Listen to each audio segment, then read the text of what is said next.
Good morning or just afternoon, everyone. Thanks for joining us for today's Restart Houston webinar series. Our first one. We'll let our guests enter,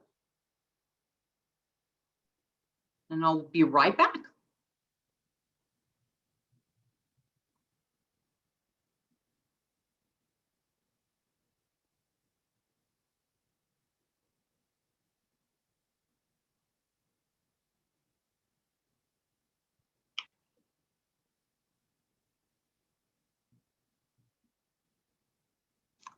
As you're entering the program today, everyone, please go ahead and take a look at your toolbar. You'll want to get familiar with the Q&A tab. That's where you can post your questions for our speakers today.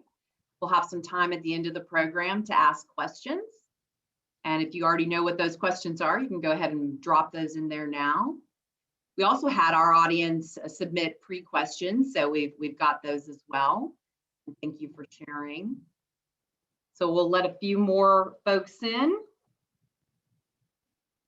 The chat feature today is going to house quite a bit of information for you, a lot of links. So you can either save your chat, or we will have the information also on the slides for today, and you'll be able to view this for post viewing, this program for post viewing. We will record the program today, and you'll be able to see those links as well. We have two great speakers this afternoon. We're so appreciative of their time, sharing their time with us. And again, for those that are just joining us, we are kicking off our Restart Houston webinar series, and we've got some great programming lined up for the next month and a half, so we hope you join us again after today's program. Well, we'll go ahead and get started. Thanks again for being here. The Q&A feature is for you to drop your questions for our speakers, so please feel free to use that. The chat will keep open and clear for any comments that we want to share out to you, and any technical difficulties you might be having, you can go ahead and share those.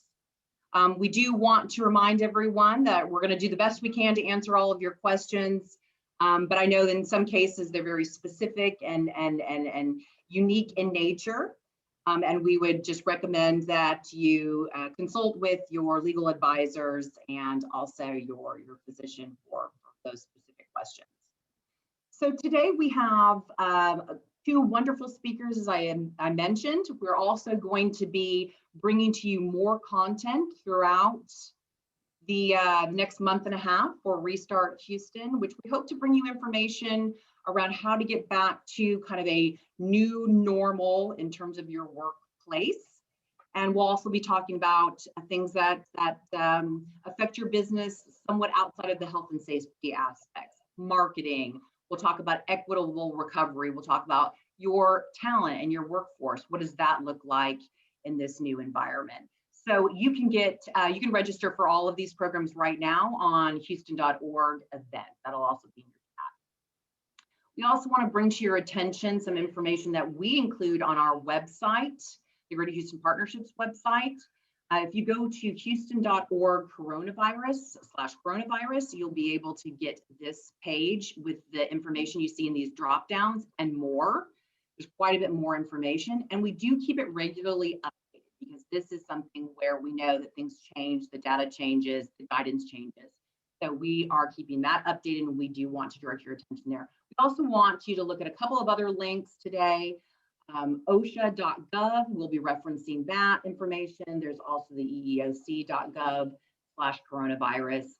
Again, this information will be in your chat, but it will also be here on these slides in the on-demand viewing of this program later. So again, lots of information, lots of resources for you today. The survey says the Greater Houston Partnership did conduct a survey about 2 weeks ago with our membership. And I'm going to just go through a couple of slides very quickly. You can get the full survey results. The link is right here below, but we'll also put it in the chat. Just some interesting information for you, but also just set up some of the conversation that we'll have today. So timing and return to the office, this first question related to when you're getting back to your office and operations. And about 28% have indicated they're already reopened, and many of those have never closed. So that's about 28%. And then we actually have another quarter that's undetermined. So they don't have a date yet set for return to work. And then, of course, you can see the breakdown of the other responses. On employer vaccine protocols, about 75% of our employers indicated they will not have a mandate for employees to be vaccinated before returning to work, but they do encourage vaccinations. That's a current statistic that in the time that the survey was taken, and we'll make sure that you, members of this organization and others, are able to receive any updates to that. And then on this final slide, we did ask a couple of other questions of our members related to COVID and how their new normal is going to look. And this is actually important for the Greater Houston Partnership as we consider whether we get back to in-person events.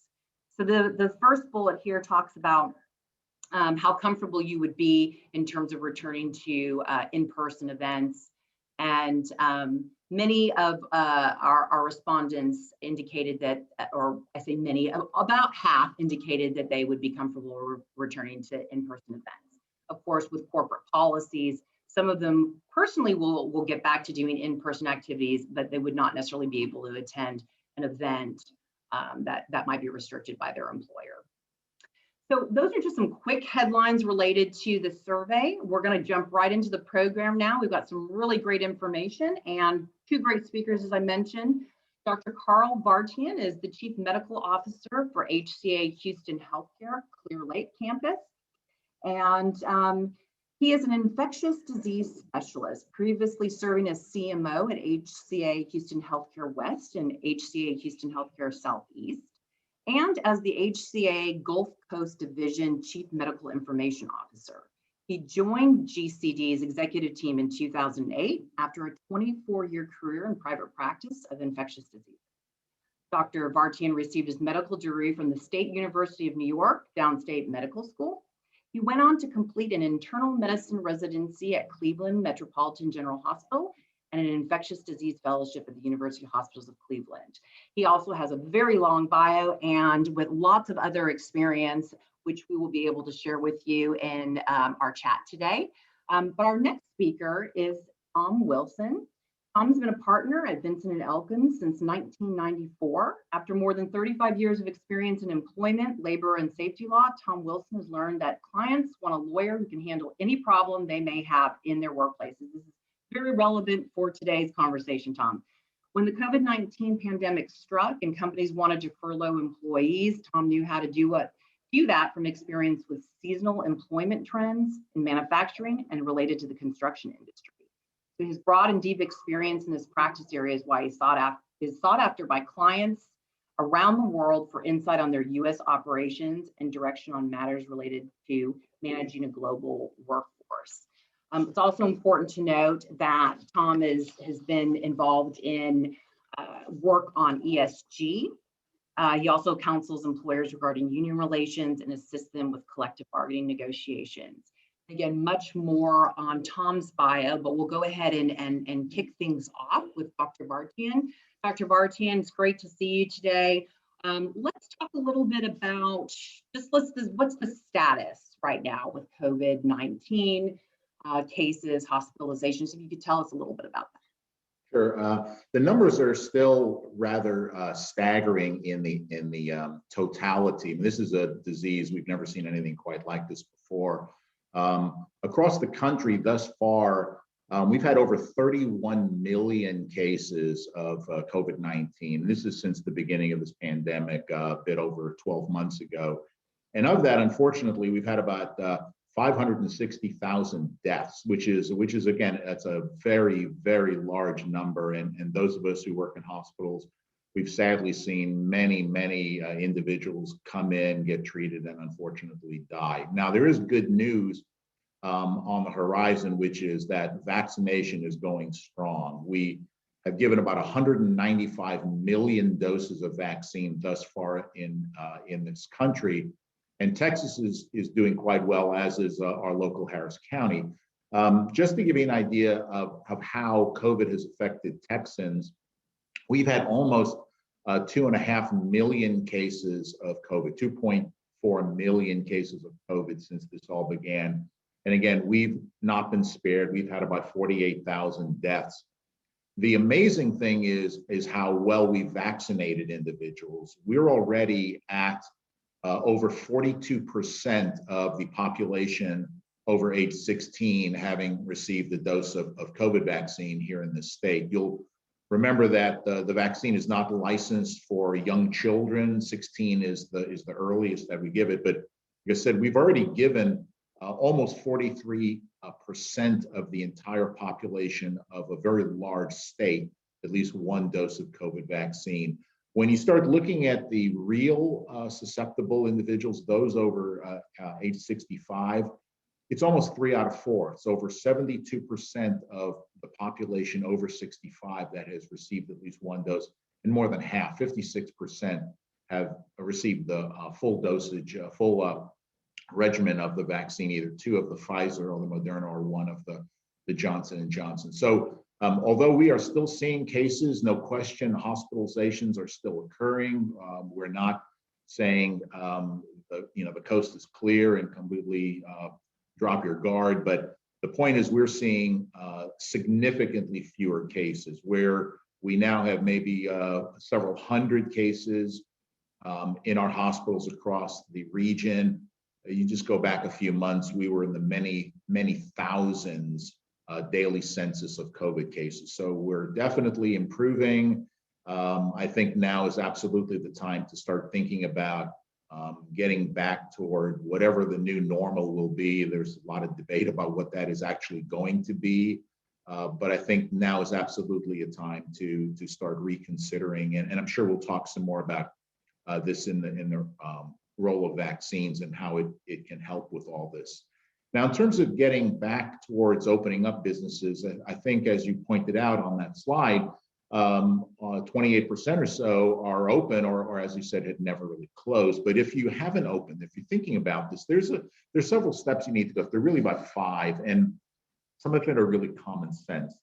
You need to have a mechanism or a way for individuals in the workplace to just do some basic hand hygiene. That can just be soap and water. More likely, it's really the availability of at least 60% alcohol-based hand sanitizer. And the good thing is, once upon a time, these were in short supply, but if you go to any grocery store now, there are shelves and shelves of stuff available. So people carry it around in their pocket. They've got sprays, they've got gels, or you have it on each desk, which we see even in our hospitals. So I think that's number one, that you really need to make the employees and the people there, whether they're individuals coming in as customers or your vendors or whatever, you need them to feel safe that you're doing what you need to do as far as hand hygiene.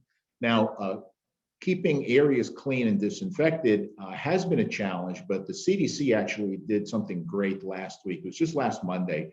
They revised and relaxed their guidelines. So what they're saying now is, for most places, the actual transmission of COVID-19, of the coronavirus via inanimate surfaces, is really very low.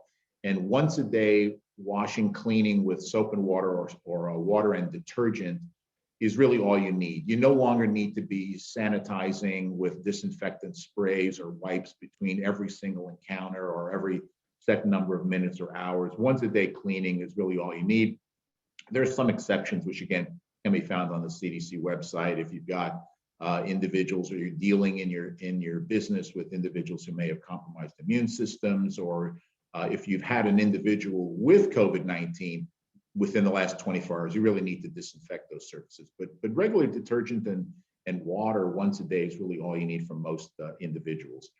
Number 2, the second thing that we want to make sure that you do is you create an environment where you can socially distance. And again, for the businesses that have been open, we see stickers on the floors to stay apart 6 feet. We see signage all over the place, and you need to maintain that. We still have not relaxed the ability for individuals to get together, although there are some exceptions, some caveats in individuals who've been vaccinated, and maybe we can get into that a little bit later on.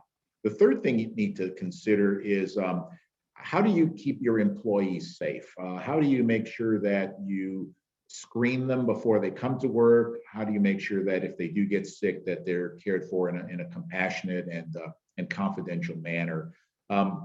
What many places have done have been taking temperatures and have been screening people with questionnaires. CDC has, again, relaxed this a little bit. Individuals can be trusted to self-screen. In other words, don't come to work if you're sick. Don't come to work if you're febrile. Don't come to work if you've got a respiratory illness, cough, sneezing, things of that type. And again, it's expected that if you're coming to work, you're able to work. You are capable of working. You're fit to work. And I think that will make it a lot easier to have individuals coming to work and not having to go through a rigorous screening process. But again, there's a lot of responsibility on that employee to make sure that they're doing the right thing. The fourth thing, which is similar to the first one in terms of hygiene, is think about the way your workplace is set up. Are you able to do remote work? Are you able to do just like we have a meeting like this, a Zoom meeting? Is that still possible in the fulfillment of the individual's a job description to be able to do that? Should your entire workplace be there all at one time, or can you stagger shifts? So there's things that you can do within your own workplace, depending on the type of business that you're in, to help mitigate this. And then finally, the last thing is really education. Education in terms of risks, education in terms of modifiable factors, again, what we call non-pharmacologic interventions, things like social distancing, hand hygiene, wearing masks. And from that, I think I will turn it over to you. Great, thank you so much. And I just want everyone to know that I did post those 5 steps in the chat. Again, we also have information on the Greater Houston Partnerships website for additional principles. We know that those have evolved just a little bit, I think specifically with regards to the the distancing, the actual parameters of 3 to 6 feet, that kind of thing, but still the recommendation that we have some social distancing still in place at our workplaces and between people. So what we're going to do now is transition over. Thank you, Dr. Bartine. We're going to transition over to Tom Wilson to tell us a little bit about some of the legal considerations that we as employers need to know. And I know that there are a lot of questions for Tom today, so he'll go through probably answer most of your questions, and then we'll kind of dig in a little bit more. As a reminder, you can use the Q&A feature to drop your questions. And so let's go ahead and get started. Tom, if you want to kind of kick things off and just give us a description of some of the elements of a great return to work program. Sure. Thanks, Carrie, and thanks, Dr. Vardy. That was very helpful.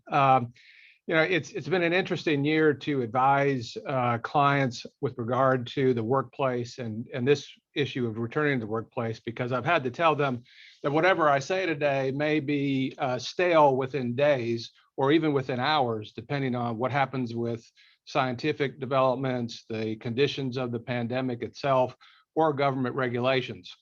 So it is a challenge. It's a very dynamic situation when it comes to this issue of returning to work. And I think that's one reason you saw in the survey information that a number of companies are delaying returning to work or uncertain when they're going to return to work because of this dynamic situation. Now, we hoped that we would have more guidance from the federal government, in particular OSHA, by this time. As you may recall, the day after he was inaugurated, President Biden issued an order to OSHA in which he said that they should issue an emergency temporary standard, or what's known as an ETS, on the prevention of COVID in the workplace, and do so by March 15th. Well, March 15th has come and gone, and we have no ETS from OSHA. And I have to say that all this week, there were rumors that this ETS was going to come out. And I was really thinking about the nightmare situation where about an hour before this presentation, OSHA would drop it, and I would be scrambling to try to describe it to you as I read it. But on Tuesday, the new Secretary of Labor, Marty Walsh, issued a statement that he was putting a pause on the development of the ETS. And the reasons he said for this is that he wanted to continue to review the current status of vaccinations and the virus itself. So now the question is whether we'll ever have an ETS from OSHA at all, or any other guidance in that way. So it's a little uncertain at this point. What we do have from OSHA is they do have what's called a national emphasis program on COVID-19. And what that may lead to is more inspections from OSHA with regard to work sites and their safety protocols related to the prevention of the spread of COVID-19. Of course, all of that will be done under the general duty clause, since otherwise there's not really a directly applicable standard in existence for OSHA. Now, we do have some guidance from OSHA. They issued guidance back on January 29th.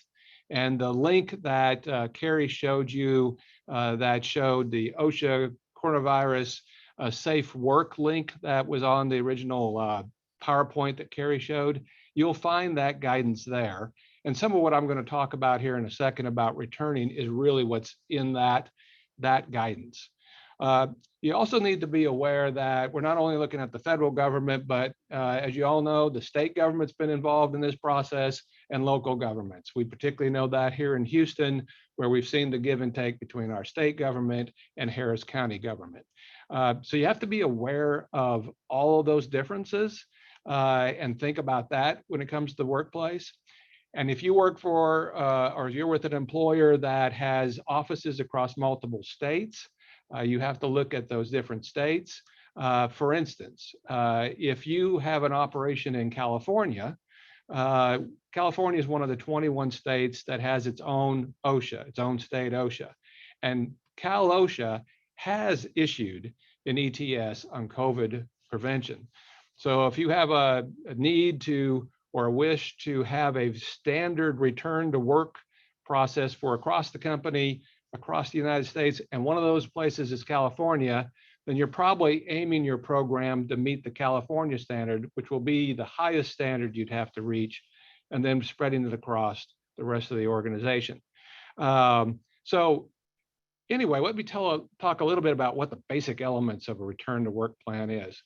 The first thing is you really need to assign someone who is ultimately responsible for this program. There needs to be someone who's the spokesman for it and who's overseeing it. This is not something that where I think a general committee or it can be done by groups. This is really needs to be a point person who is overseeing the program itself and is the face of the program. I think that's very important. And the government thinks that's important too. That is in the guidance from OSHA, and it's in the California regulations also. The next thing to do is do a hazard assessment. Now, for those of you who work in companies, refineries, pipelines, manufacturing, hazard assessment is old hat to you. You do a lot of hazard assessments under many OSHA standards. Well, this is a slightly different hazard assessment, but nonetheless, it's a hazard assessment. You take a look at your workplace. How do your employees interact? Because obviously what we're talking about here is largely exchange of employees getting close to each other.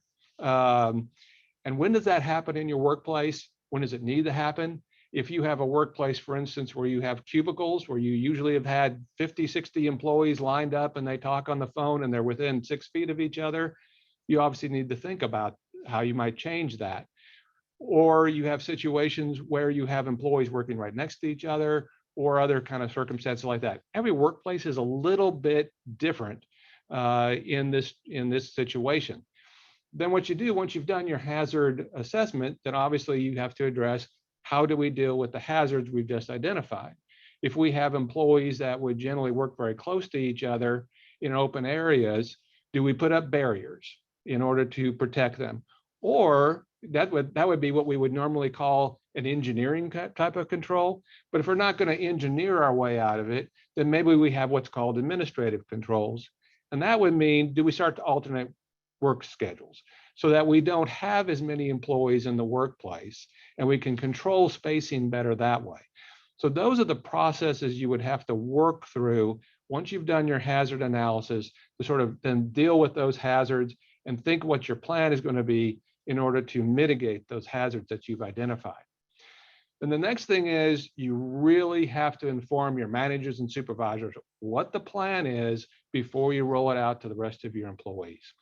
This is so important because if you catch your managers and supervisors flat-footed and they don't fully understand your program, when you want them to communicate the program or enforce the program or what have you, you're going to have problems. For instance, there's one case I know of where a employer had a rule that if someone may have been positive, but they weren't sure yet, hadn't tested positive, but there were employees who were exposed, those employees had the option to go home and quarantine themselves.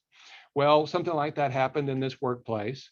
The supervisor announced it, and his entire workforce, all 14 of them on his rural workforce, went home. Well, the plant manager came in and fired him because he'd lost his workforce. How dare you do that, right? The plant manager didn't understand that the supervisor was actually following the policy and giving the option to the employees that the policy said. So it's really important that those managers and supervisors all understand the program before it's rolled out to the employees. And then this becomes a big communication plan. How do you roll out your return to work to your employees?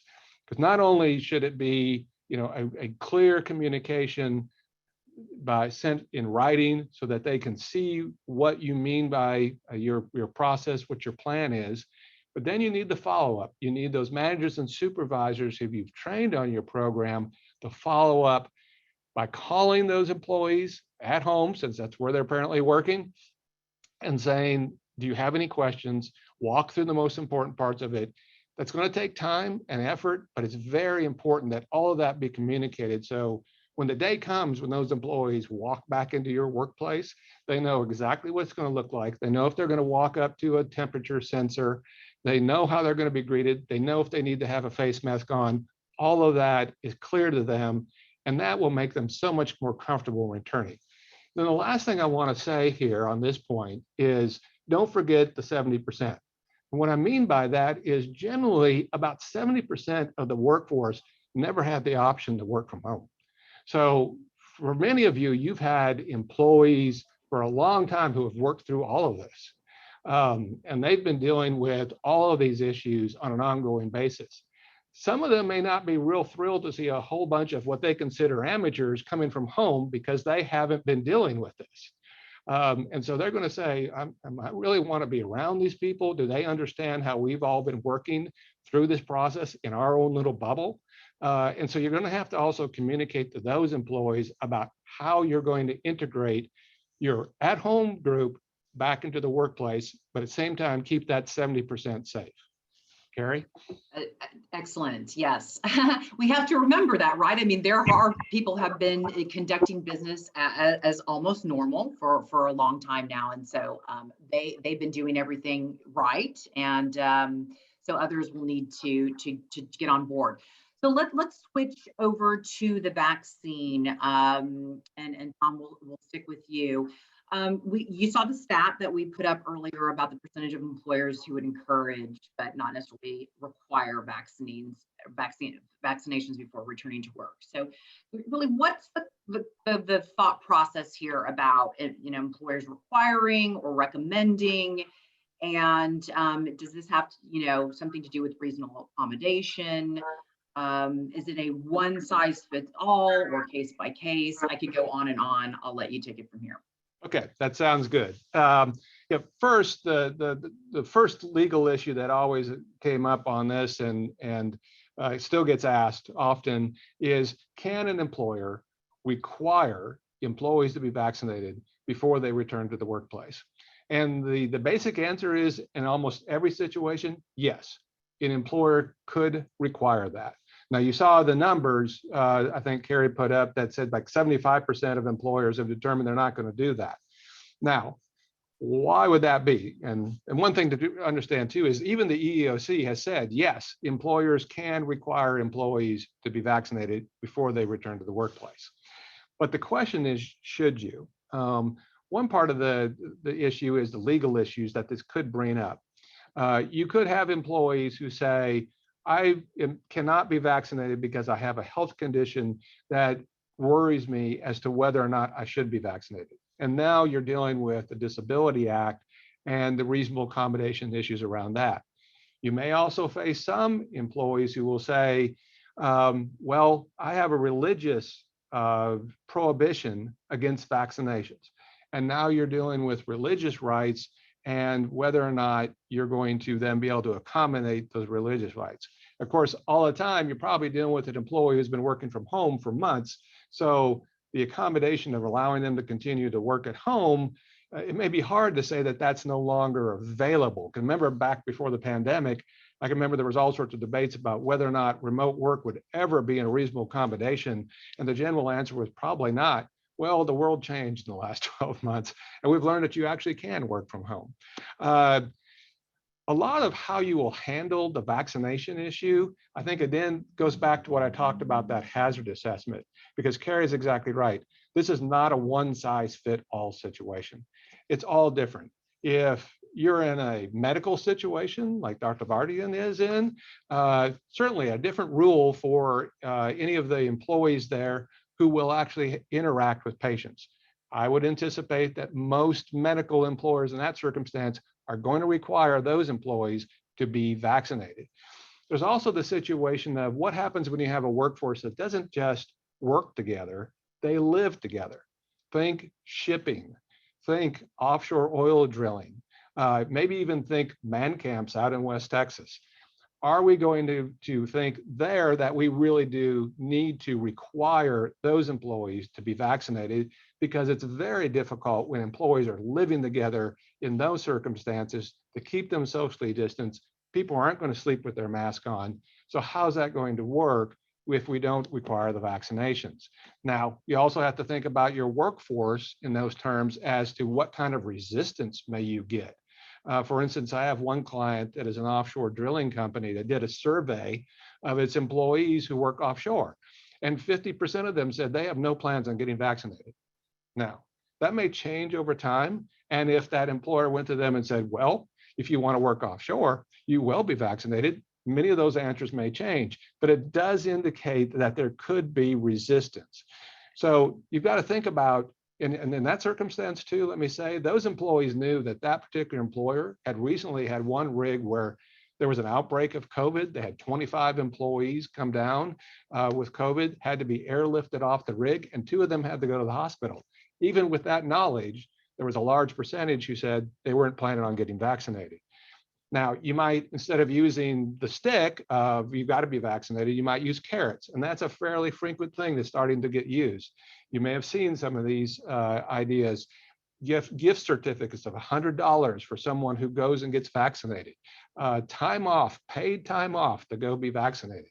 All of those elements may help and encourage your employees to move ahead with this. And again, don't forget that 70% that's been working the whole time. The numbers I've seen is they tend to have actually been vaccinated because they've been going through this, they've been living through it. They have a higher vaccination number. Again, they may be saying, wait a minute, you're going to let people come in who haven't been doing what we've been doing, haven't been vaccinated, and you're going to let them have anything to do with us? Well, maybe not. And in those circumstances, what you may say to those employees who don't want to be vaccinated but want to come back to work, say, well, that's okay, but there's certain people you're going to have nothing to do with. You may not step into the operations room for our pipeline because those people have been there the whole year and they're all vaccinated and they don't really want to come into contact with you. So you may think about it in those terms also. Carrie? Well, I think you're muted, Carrie. Oh, sorry. See, I knew I was going to do it at some point. You did kind of cover this a little bit, but I'll bring it back up and we'll provide a little bit more information for our audience. So for those employers that are still struggling with, do I return to work? Okay, so you have those undetermined, like we don't have a date set. What are those factors? We don't know when we're going to do it.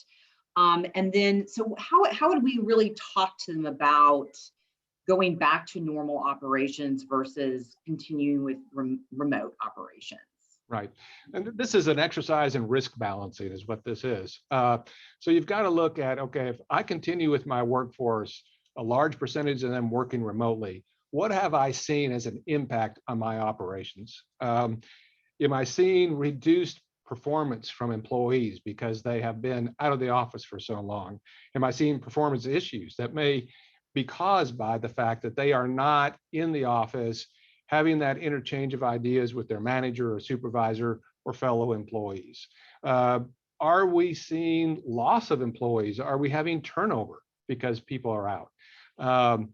So we have to think about what's been the impact on that part of our workforce, and is it so negative that we really need to get those people back in? I mean, a lot of companies work on teamwork, and as good as Zoom has been, and thank goodness Zoom and these other types of formats exist in this circumstance, because I don't know how we would have done the last 12 months without this, but still, building a team around Zoom is not an easy thing to do. And so you may be thinking, from a balancing of the risk, I really need to move forward here. And I need to be able to do it safely, obviously, and I need to make sure that the employees are comfortable with it, but it's something that I need to move forward with. Now, you may also be finding that, hey, this has worked great. This has been fantastic. In fact, I'm thinking about renting out, subletting part of my floor in the building, because I don't need all this space anymore. So there may be reasons where you go like, I don't really need to rush this. It's okay. And so it would be just fine not doing that. And the good thing about that is, let's face it, when we return people to work, there's going to be some conflict. We've all been through way too much in the last 12 months not to see some conflict here with all of the turmoil we've been through. And so when you start to add that part of the workforce back in, there's going to be some real management skill that's going to be needed. And you may say, the risk of that happening compared to how we're performing, no, I'm not going to go ahead and do it. And again, you got to think about, getting feedback from the people who have been working at home. Are they feeling comfortable? Are they ready to come back? And also, are your managers and supervisors ready to handle that? Because there's going to be a little bit of training of managers and supervisors. I've seen a lot of managers and supervisors really on edge because of all this. And I've seen some decision making that they wouldn't have done this before the pandemic. A lot of times it's been like really quick on the trigger for discipline. And we need to really modify that, because with everybody on edge, we need to think that through a little more carefully. And again, don't forget that 70% that have been working there the whole time. How are they going to feel about their fellow workers rejoining them? Are they good with that? Are they not? And how is that maybe going to really change the workplace? So it's a real balance of the risks there. And that's what you've got to look at each workplace individually. It's definitely, again, not a one size fits all, which, we just remind our audience today that you can put your questions in the Q&A. If they become a little bit too specific, we may have to get back to you, but we certainly want to make sure that we answer questions for the broader group. And at that point, I will ask if Dr. Vartian would like to join Tom and I, and we will take questions from our audience. I know some of them that have popped up do relate to the vaccine again. And Tom, you mentioned the carrot and the stick. Are there words of wisdom, or are there words, versus the incentives? Are there things that we should be emphasizing and sharing? And Dr. Vartian, maybe you can take this initially about the vaccine that gives those that might be on the edge some comfort, or just in terms of what an employer could be using. Sure. Thank you. We, even in the hospital setting, we have individuals who, were not the first group to volunteer to get the vaccine, and they kind of wanted to wait a little bit. It's a lot of negative publicity. It was rushed through, or at least I should say myths about it, negative myths about it. And we've managed to try to dispel some of these, but there are still individuals who don't want to be the early adopter. Well, the good thing is we've had tens of millions of doses of this vaccine. I mentioned before, we've given 195 million doses in this country. And I've seen even people I work with who have initially been reluctant to go ahead and get the vaccine because they realize that this has been out, and yes, there have been some side effects, but they have been incredibly rare. This is one of the safer set of vaccines we've come across. And it's so unbelievably effective, over 95 or so percent effective. I mean, you think about flu vaccines are about 60% effective each year, and we get them every year. And so these are phenomenal vaccines, preventing death from what we talked about is really a unique infection that has already caused well over 500,000 deaths in this country. So, one of the when we've talked about incentives or how do you do it, and there is some kind of pushback from the standpoint of if you have to, and I'll use the crude term bribe, but if you have to give an incentive for something to save their life, some people might say, well, maybe it isn't as safe as I thought. They actually have to give me something. Otherwise, I wouldn't do it. And so, we haven't really done that in our system, only because we want people to do it voluntarily. We educate people like you can't imagine in terms of how safe it is and how effective it is. And we really leave it at that. But the beauty, and in terms of what Tom was saying, the beauty of this is if you get vaccinated people together, even the CDC says you don't have to perhaps socially distance or wear a mask. If everyone has been vaccinated in a small group, you actually can relax your guard a little bit. And so you can imagine if the entire workplace were vaccinated and were effectively rendered, I'll use the term bulletproof, to getting severe COVID, you actually, I think, will have a whole lot safer environment in terms of perception of safety. You don't look at every single other person like, well, maybe that person is carrying it and they don't have any symptoms. But if you've all been vaccinated, you can kind of relax a little bit. And I think that's really very helpful. As you said, Tom, getting those teams together, sometimes you just have to be in the room together and working. Mm-hmm. Really to that point, and a question that we had pop up, with vaccinations, is there still a desire, or should there still be a mask protocol for an office or any social environment? So the actual official advice is yes. You still maintain your social distancing, you still hand hygiene. It's really no different. But again, even the CDC has said, small groups that are working together. When you're out in public, of course, it's a different situation. But if you're in a small group and everyone's been vaccinated, you can relax a little bit. And frankly, that's what we do at the hospital level. I mean, we've all been vaccinated. When we get together in a room, we wear masks outside the room. We get together in a room in a conference, we're having a meeting. You can relax a little bit, and even our hospitals around this region, because we communicate with each other, infectious disease doctors, and we're all starting to dip our toe in the water about having in-person meetings, which we were entirely virtual, and we're starting to do this a little bit more and more, especially for individuals who've been vaccinated. So there hasn't been an official, like, you don't have to do anything if you're vaccinated. We still are cognizant of the fact that we don't necessarily even know everybody that's vaccinated. It's not like, we get this badge or tattoo on our forehead to say I've been vaccinated. So, you can't really pry that much in terms of that. That's really getting into some information that's personal. But those of us who know we've all been vaccinated, we can let down our guard a little bit. But officially, you're still supposed to do exactly what you've been doing. Okay, so you brought that up, and Tom, I'll direct this next question to you from the Q&A. If you are providing that incentive, or you are encouraging your employees, and they either offer to show you their vaccination report, or you would like to ask them for it, can you do that? I think we just set up that you can from that EOC. Mm-hmm. You can ask them to show that vaccination.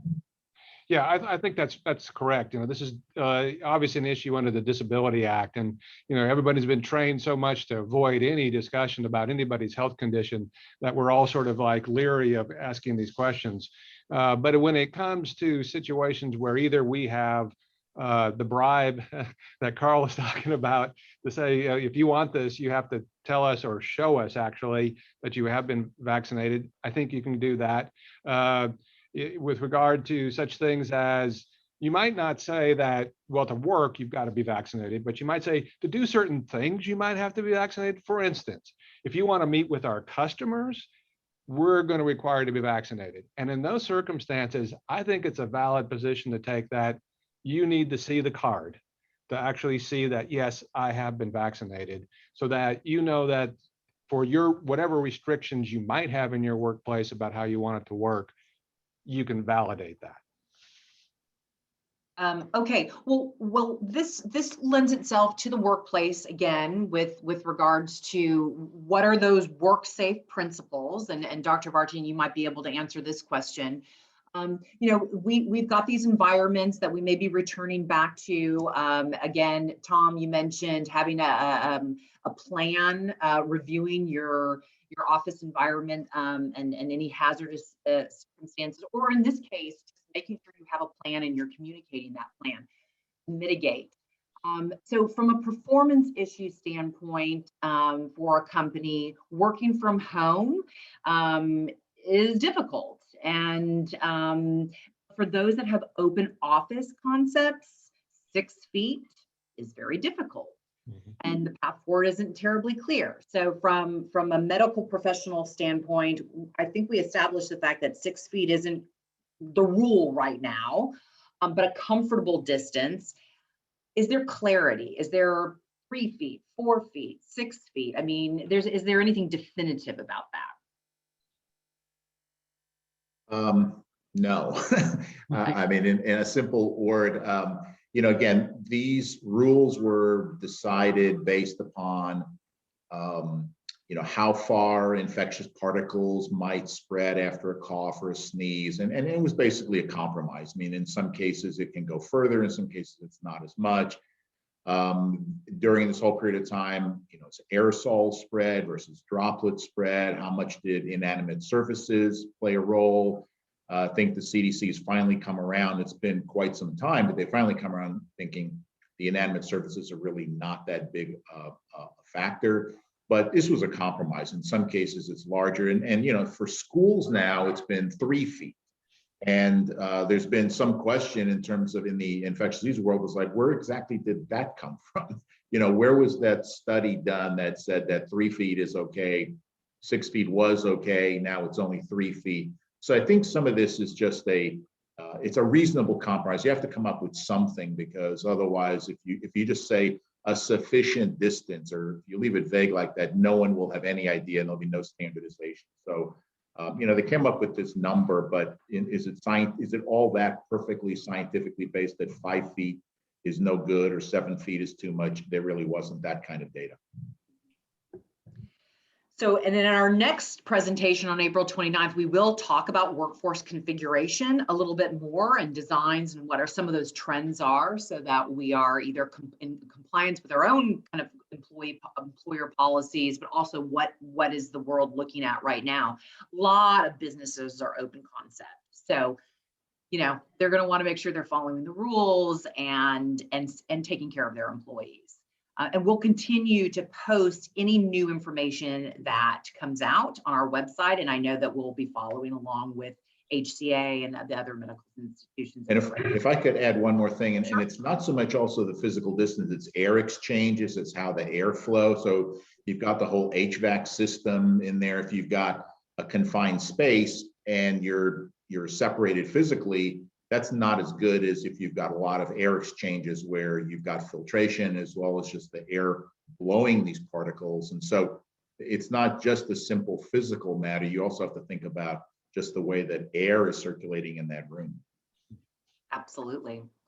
Tom, let me turn this next question over to you, and it relates to and not necessarily, because you're obviously building a very broad plan for your employees returning to work. What about your customers? What about your visitors? I know here at the Great Eastern Partnership, we obviously are built to convene. So we want people together and to gather.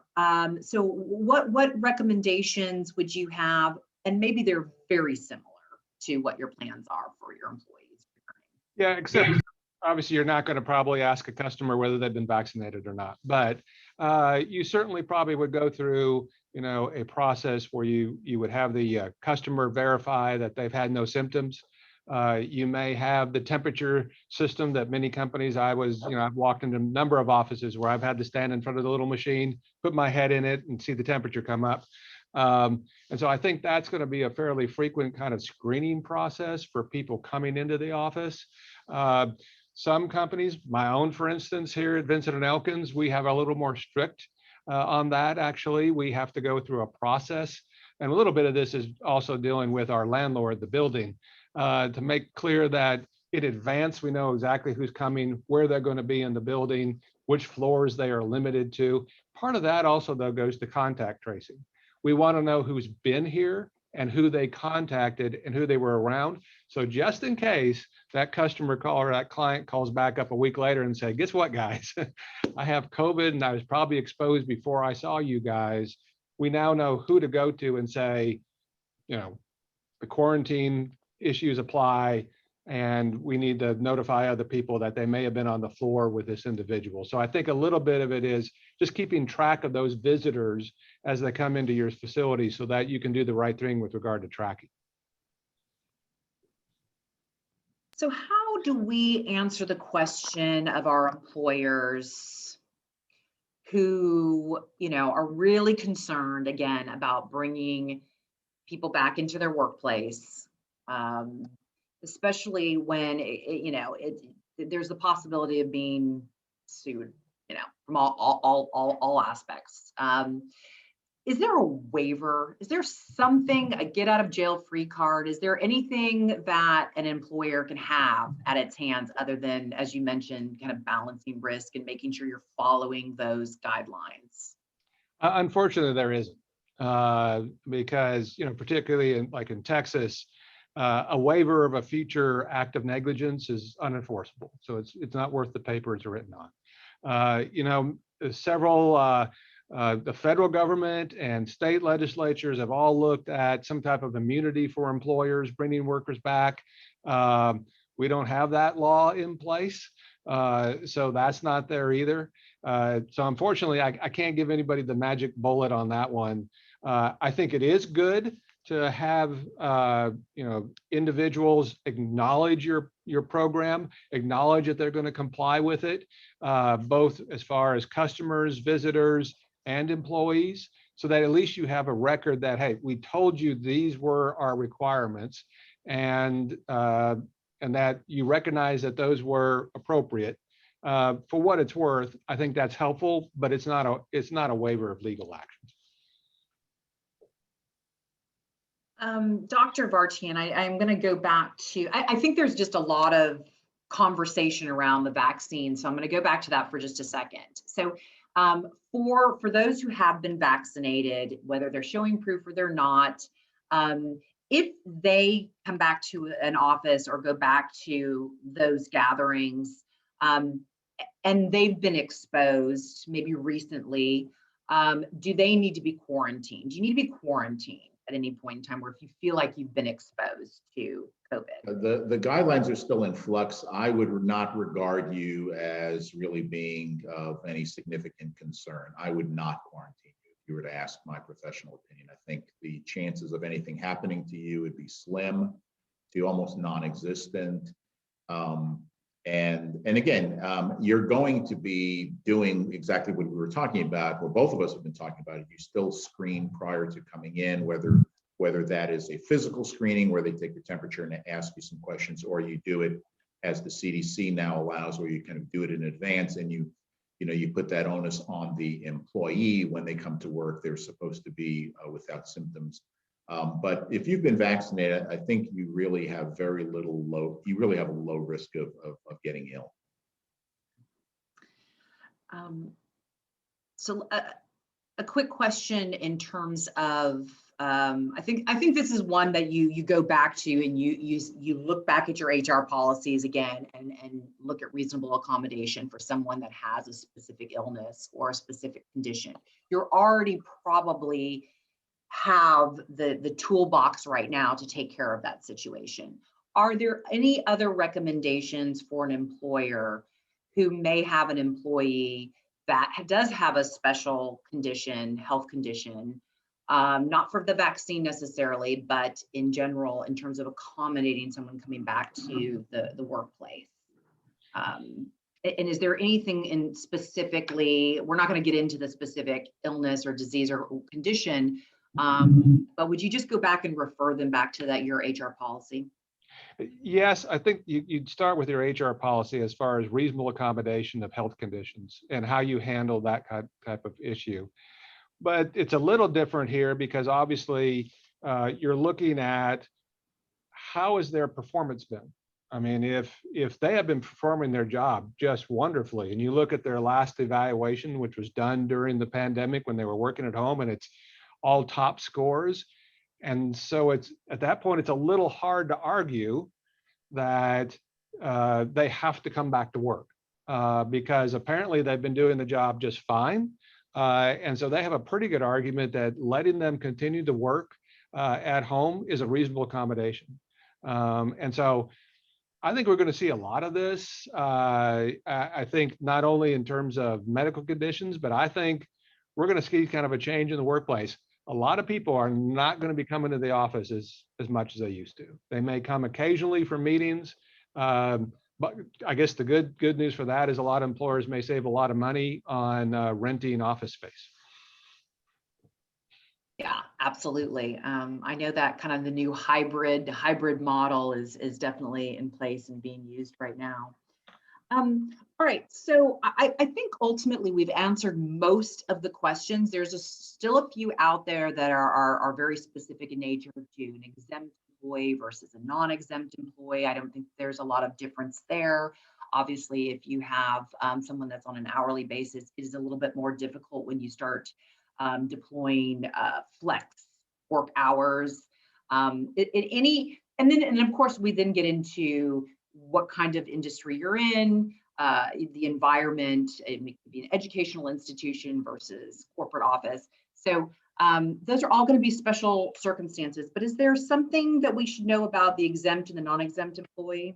Well, obviously, the issue with the non-exempt employees is tracking their hours. And that, when they're working remotely, that becomes a bit more difficult. We've learned a lot in the last 12 months about how to do that with regard to screen time, having employees check in, check out. And so I think we've come over the hump on that one in a lot of ways, so it's not quite as big of an issue. But I could still see an employer concern that for hourly employees and tracking hours and doing all of that, it's just difficult, and it'd be easier if they came to the office. I could certainly see that an employer could make a judgment that it's better for us in our compensation and payroll system to have employees who are hourly employees come to the work site. And you mentioned earlier in terms of the plan, the return to work plan. We're talking a lot about the physical aspects or the health aspects when of a physical nature.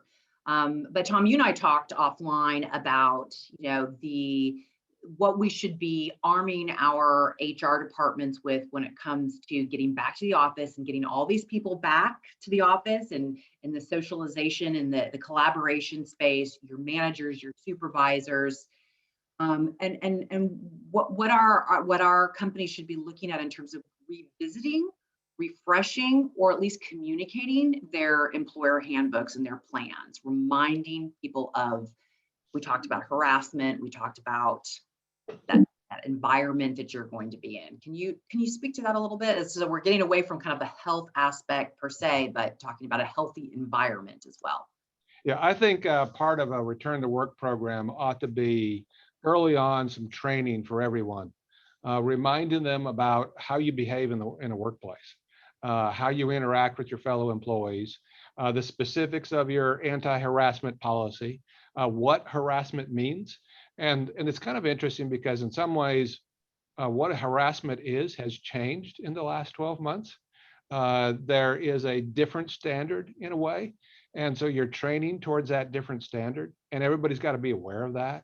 And everybody's got to be aware that given all of that we've been through, besides the pandemic, out on the streets and so on, the workplace may be a much more tense place for a while. And we need to make sure that we remind everyone about how they make a complaint. If there's any type of issue, if you've got a hotline, make sure everybody's reminded about that hotline, and that you follow up with that hotline, and that you have everyone ready that might receive a complaint, understand how important that is going forward. That, frankly, some things that we would have thought of before the pandemic that maybe the manager would go like, well, I can handle this, not a big deal. It might be a lot bigger deal today. And so we need to be a little more careful with those types of workplace conflicts, I would say, than we were 12 months ago. Absolutely. It will be interesting seeing things kind of come back to a certain normal. Well, we are right about the time, and so we do have a few more questions in our Q&A, but I think what we'll do is get those questions and make sure that the partnership, if we can't answer them, or we'll direct them to the appropriate consultant. But I did just want to let Tom and Dr. Bartian, if you have some final thoughts or a reminder of a message that you gave us here today, just for our folks as they're heading out. Anything just to kind of key takeaway? I'll start. As an infectious disease doctor, I cannot plug vaccines enough. That is how we have controlled every major disease that we've come across, whether it's a whooping cough or diphtheria or measles, or all these serious illnesses. And so I think we have a phenomenal vaccine. It's very safe. Everybody, unless there's some absolute medical reason that you can't take it, I think everybody should get it. And I think ultimately this is going to be what brings us all back to having a much more open society in this country. Great. Thank you. And I would just close with tolerance. We're all going to have to be a little more tolerant in the new workplace, because I think, let's face it, everybody's been through a lot in the last 12 months. And so you need to keep that in mind, what your employees have been through, what yourself have been through, and consider the impact of all of that as you're making decisions about this return to the workplace. Great. And we have provided you all with a lot of links today. We'll make sure that those links get back out to you in the follow-up message. Again, the links are also in the PowerPoint deck, including some of those survey results. But we really appreciate everyone being here today. We know how important this topic is. We wanted to kick off our Restart Houston series with this topic, and you can be sure we'll probably be talking about this again at some point in the next few months, because there will be more updates. Please do remember to go to www.houston.org/coronavirus. That is where we house all of our information, including the great information you have seen here today. And we look forward to seeing everyone on April 29th to talk about reimagining the workplace and the workday. I think this is a great second part to today's conversation. So thank you, Dr. Bartian. Thanks, Tom. We really appreciate your time. And we have concluded today's program. Thanks, everyone. Thank you.